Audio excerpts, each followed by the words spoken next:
You're welcome to the class again.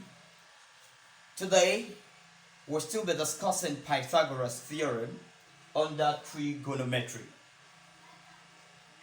The last class we discussed Pythagoras Theorem in the full sense, and we explained some examples under Pythagoras Theorem. Today, we are still going to cite numerous examples in that regard. Let's see some of the examples we have for today. Most of our examples today will be focusing on quadrilaterals and circle, because we discover that most students do have challenge on quadrilaterals and triangle, circle, and geometry at large. Can you read the question? The diagonal of a rhombus. Let's write it down for clarity. The diagonal of a rhombus of sides 3x plus 2. Make it the diagonal. The diagonals of a rhombus of sides 3x plus 2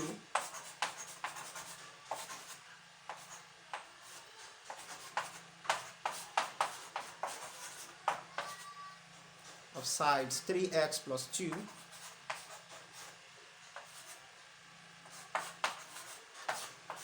are 4x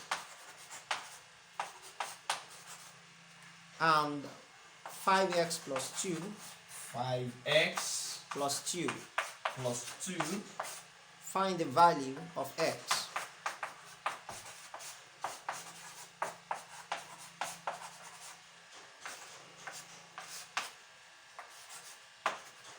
Very good. The diagonals of a rhombus of sides 3x plus 2 have 4x and 5x plus 2. Find the value of x. Very simple. If you look at this question, it's more of word problem. But how do we analyze it? That is where students find difficult. Of course, one needs to know what kind of quadrilateral is rhombus. Rhombus is a square, a slanted square in which all the sides are equal. Now let's see the explanation of this question in a proper sense.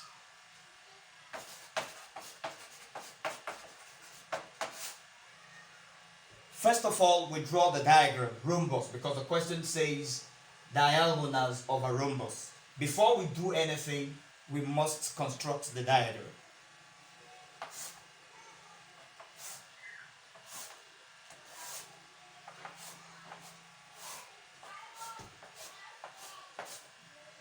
Let's assume that this is a rhombus which has the four sides to be equal. In solving questions related to word problem, we have to tackle this problem statement by statement. The first statement says the diagonals of a rhombus. Of course, diagonal is the line drawn from one edge to another edge. But we have diagonals, which means the two diagonals of the rhombus. Okay, we draw another one. That's from the first statement. The diagonals of a rhombus of sides. Now, it is stated on the question that the sides of the rhombus, the sides are 3x plus 2. And of course we explained that a rhombus is a slanted square. It means the sides will be the same. Now, 3x plus 2, automatically this place also will be 3x plus 2. So since they are the same,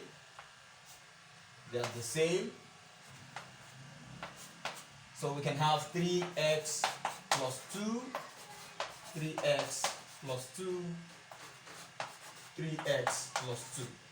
That's one of the statements. Now, the next statement now says sides 3x plus 2 have 4x and 5x. So, the diagonals are now described in the later part of the question. They have, both of the diagonals have 4x and 5x as the length. Now this diagonal, let's say this diagonal, for instance, has 5x plus 2. 5x plus 2. It means the whole of this line, the distance is 5x plus 2 centimeter. And the other one is 4x. You know, this is another diagonal. 4x, 4x. Now, the question is find the value of x. How does this question relate to Pythagoras theorem? Mathematics is very, very direct and simple if you can analyze question.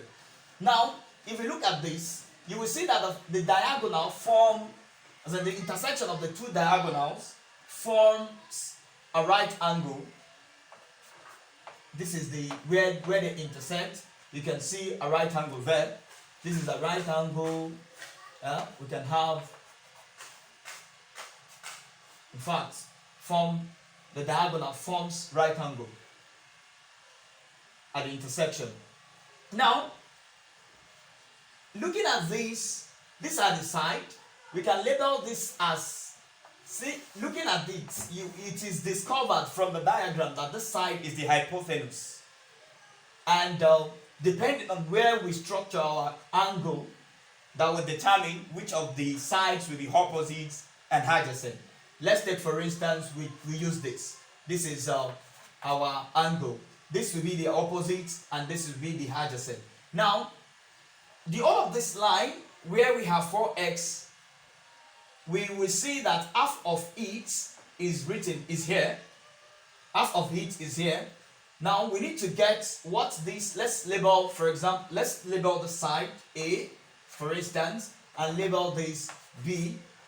If this is A, and we said the diagonal, the intersection is cutting this diagonal into two equal halves, this will definitely be A as well.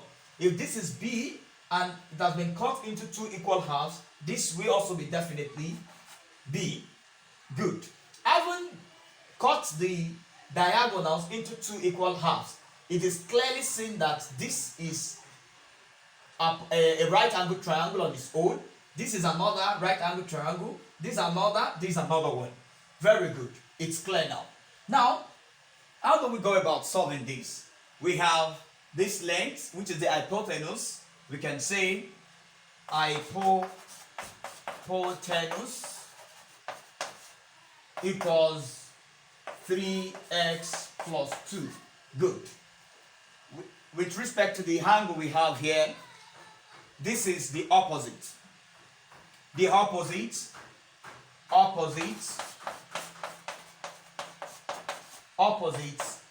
is B, and B here, the diagonal, the whole of the diagonal is 2B.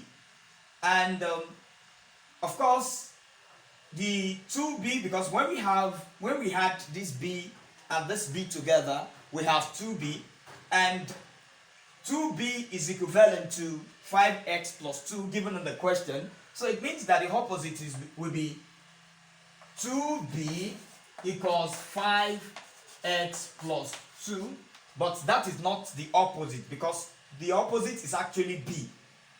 I wrote 2B, okay, to make it easy, to make it clearer. Let me say the opposite is B. The opposite is B, and if the opposite is B, it's going to be half of the whole of this diagonal. Because if I said 2B, I'll be having a wrong interpretation in the question. So if this place is B, then definitely this place will be 1 over 2 of the whole of the diagonal. I think it's clear. The whole of this diagonal is B plus B, which is 2B. But we want to look at this now. This is the opposite. Half of the whole of the diagonal, that is B equals to half of the length of the diagonal, which is 5x plus 2. And that is the opposite. Now, the adjacent, which is the other side, is adjacent. The adjacent is the half of this diagonal, which we can say is 2a, but because we are picking one of it, the diagonal will be divided by 2 as well. So we have a equals half of 4x. Now, this is where Pythagoras theorem can come to play. Now, having known the hypotenuse with respect to the, we just picked one of the four right angled triangles we have in the rhombus. So picking one, we have this as the hypotenuse, we have this as the opposite, we have this as the adjacent. So we have our laid down Pythagoras theorem is hypotenuse squared opposite shortened as OPP squared plus adjacent shortened as ADJ squared. Now, what we just need is, having known our hypotenuse to be this, our opposite to be this, our adjacent to be this, what we need is to substitute everything into this formula. Let's label each of these equations. Let's call this equation star. Let's call this other one equation 2 star. And let's call this equation 3 star. This equation 4 star. Good. Now we can proceed by substituting equation star to 3 stars in equation 4 star. I think the question is taken.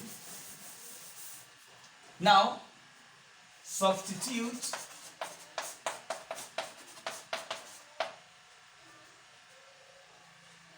equations star, 2 star, and 3 star in equation 4 star. So we have hypotenuse squared will become 3x plus 2 squared. Okay, we have opposite, and our opposite is b, which is half of that. We square everything. 1/2 5x plus 2, everything is squared. Good. Then we have the adjacent, the other side, which is a, and a is half of the whole of the length of the diagonal 4x.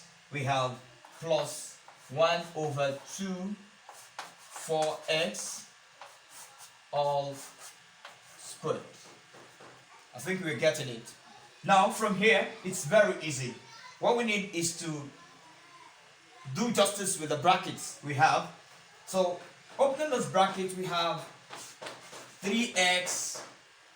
You can look at the explanation of opening brackets in our previous video, where we splitted the bracket into 2. Here we know that when we have 3x plus 2, it means plus 2 raised to power 2 means 3x plus 2 repeated twice. 3x plus 2 is multiplied to itself twice. So it means that I will use one of these terms. We have 2 terms here, this term and this term.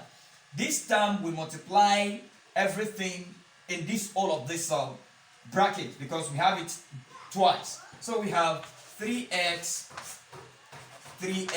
plus 2.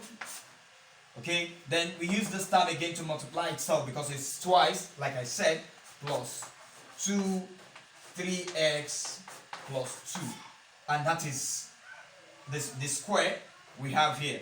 We have done that. Equal, then we do this again as well. Let's bring this. This is half. This is 5x plus 2. If we divide straight before putting the square, this becomes 5x over 2 plus 1, because half times plus 2 will be 1.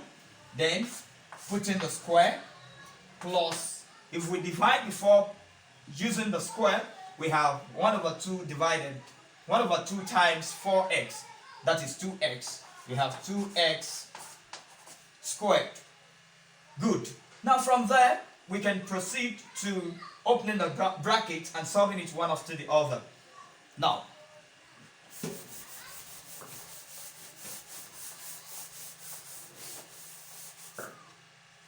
Now from here, 3x multiplied by 3x, we have 9x squared. 3x times plus 2, we have plus 6x, plus 2 times 3x, we have plus 6x, plus 2 times 2, we have 4. Okay, 9x squared plus 6x plus 6x plus 4. That is the whole of this. Then we have equal to, then we do justice to this. We open this like we did to this. Now, opening this, we have 5x over 2 plus 1, 5x over 2 plus 1, which is as simple as that. Then this is squared. If I square this, the square of 2 is 4, the square of x is x squared. So we have 4x squared. Good. From there, we can collect like terms and be balancing it up one after the other. We have 9x squared plus 6x plus 6x here. We have 9x squared, 6x plus 6x. We have 12x. We have 12x plus 4 equal to, let's open this bracket. Let's open this bracket. 5x over 2 times 5x over 2, we have 25x squared all over 4, because what this means is we are multiplying the numerator by this numerator and the denominator by this denominator. So we have 5 times 5, 25, x times x, x squared, 2 times 2, 4. Good. Plus, we use this to multiply this. We have 5x over 2. We use this to multiply this. To multiply this, we have plus 1 times 5x over 2. We have 5x over 2 plus 1 times 1. We have plus 1. Then we have plus 4x squared. From here, we have it here. So plus 4x squared. Plus 4x squared. Now, having written that, we have to collect like terms all together. Now we have 9x squared, this, and we also have another x squared here and another x squared here.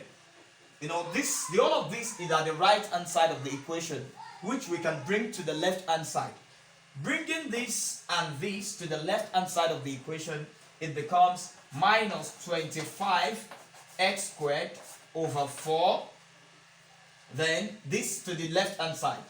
It was initially it was plus 1 plus 4x squared. Then it's going to be minus 4x squared. So we have collected all the x squared to one side. Now let's deal with the x. We have plus 12x. It remains as plus 12x.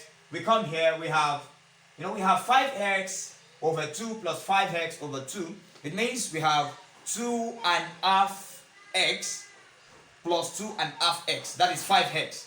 So adding this and this together, we have plus 5x here. But when it is transferred to the other side of the equation, the sign changes, as we know. Then it becomes negative. So we have minus 5x. Then I think we have taken all the whole of the x's as well. We have minus 5x transferred to the other side. So we have plus 4 here. We put it plus 4. And we have plus 1 here, which is at the right hand side. But taken to the left hand side, it becomes minus 1. Minus 1 equals to 0, because nothing is here again. Nothing is there again.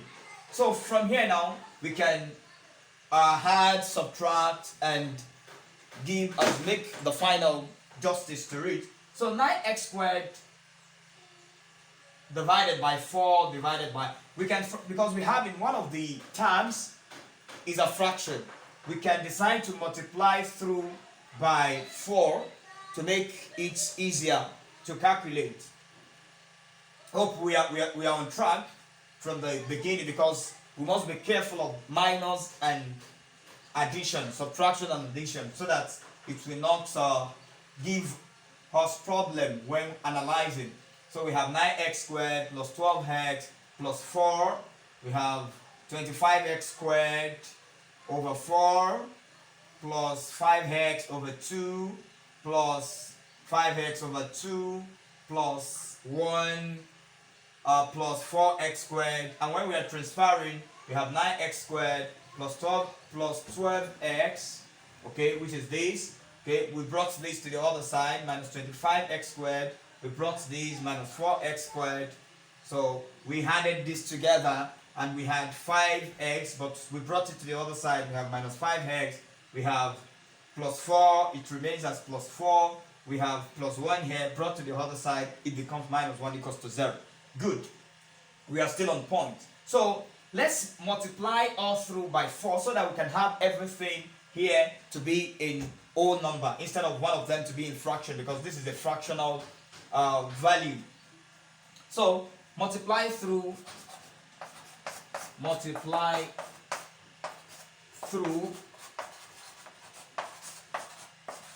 by 4.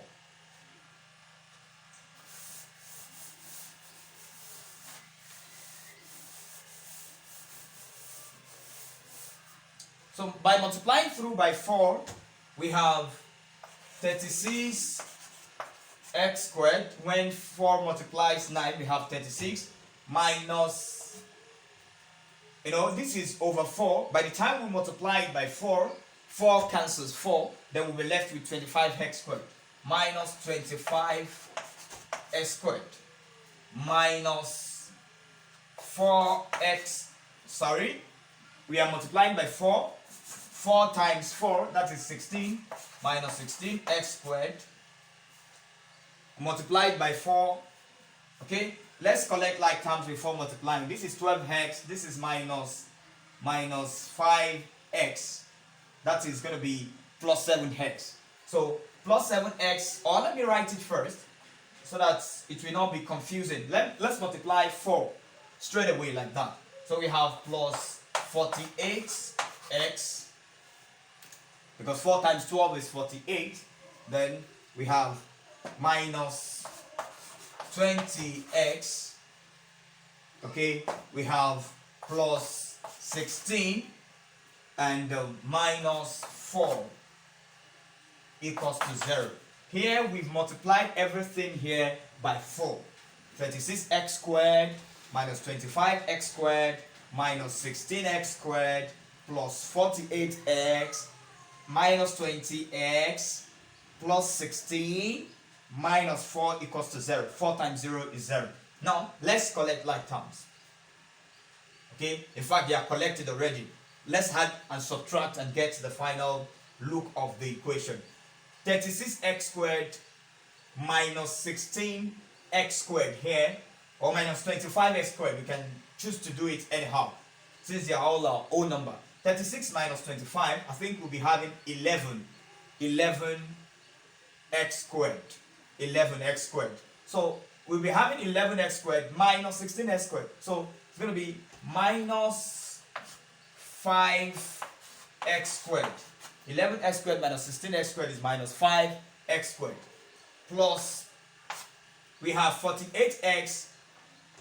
When we subtract minus 20, when we subtract 20x from 48, we'll be left with 28.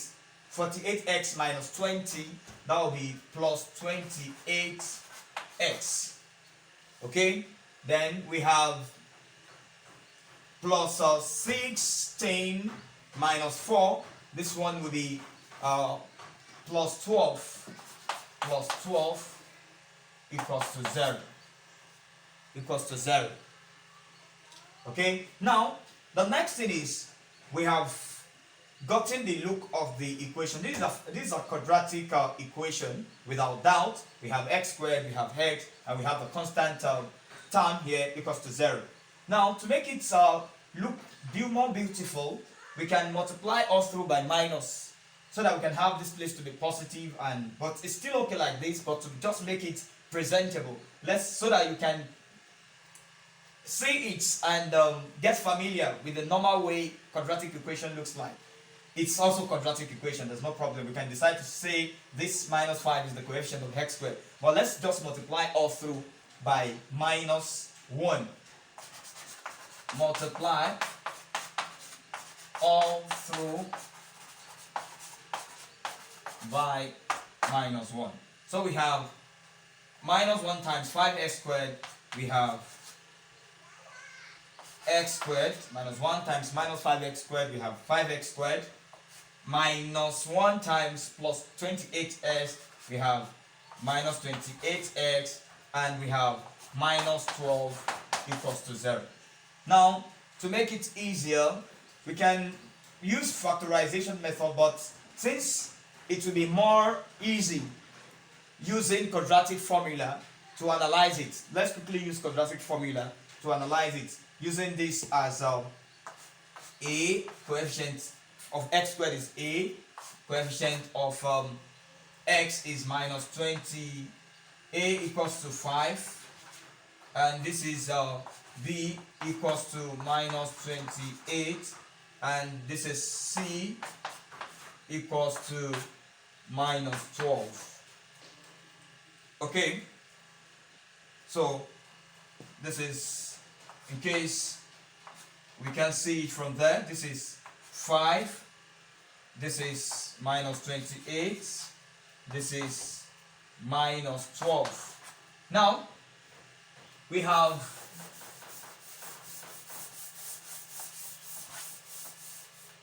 from the quadratic formula, we have x equals minus b plus or minus the square root of b squared minus 4ac all over 2a. We have x equals minus b, we have b to be minus 28, so we have minus 28 plus or minus the square root of minus 28 squared minus 4 times a is 5 times c is minus 12. Good. All over 2 times 5. Now from here we can say x equals, this is minus times minus, that is plus 28 plus or minus the square root of 28 squared. 28 squared, we have 28 squared is let's do it, the square, this is 64, this is 16 plus 6, that is 22, this is 16, take 1, we have 4 plus 1, that is 5, that is 4, 8, 784. So we have 784 minus, okay, this is minus, this is minus, and it is multiplication. Minus times minus is plus. 4 times 5 is 20. 20 times 12, 20 times 12 is 240. Is 240, that is plus 240. All over, we have 10. All over 10. So from here, we have x equals 28 plus or minus. Let's add this together. If we add this together, what do we have? We have 4, 2, 1, 0. 1024. The square root of 1024 all over 10. Does 1024 have a square root? That is 32. So we have 28 plus or minus 32 all over 10. it's good. It's looking more beautiful because when we were here, it was somehow bogus. Like, where are we going? But as we have gotten to all numbers, it looks more beautiful. Now from here we have x equals, because we're having two results now. We have the one of positive and that of the negative. So we have, let's take that of positive first before dealing with the negative. We have 28 plus 32 all over 10, or 28 minus 32 all over 10. Good. Now from here we have x equals 28 plus 32, and that is 28 plus 32, that is going to be 60. That is 60. We have 60 over 10, and we have 28 minus 32, that is minus 4. So we have minus 4 over 10. Now from here we are getting to the final answer. Now we have x equals 60 over 10 is 6, or minus 4 over 10 by dividing to the lowest term, we have minus 2 over 5. Don't forget, when I was explaining Pythagoras Theorem, especially when I was dealing with trigonometry, I said the metric there is a measure of distance, and I made mention of something that we do not make use of negative number. So all the numbers we are using here must be a non-negative real number. So here we have two results. One of the results must be the answer, because we have one of them to be positive and the other one to be negative. Definitely our answer is 6, as we do not make use of the negative number. Don't forget, it is a measure of distance. Only the positive value is required. So hence, in the question that we asked to find x, the x here is 6. This is where today's class ends. Don't forget to like, share, and subscribe to our channel on YouTube. Thanks for watching.